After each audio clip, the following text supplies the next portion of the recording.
Yo, bedankt gasten. Ik ben Christian Veenstra. Met te gek nieuws. Ik kwam een egel in mijn tuin en mijn hond, Shiloh. Shiloh, kom maar, kom vandaan.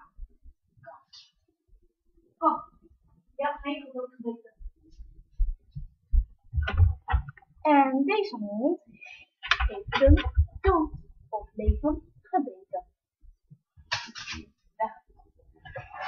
Zo, als jullie een foto willen zien, een egel, komt hij hier.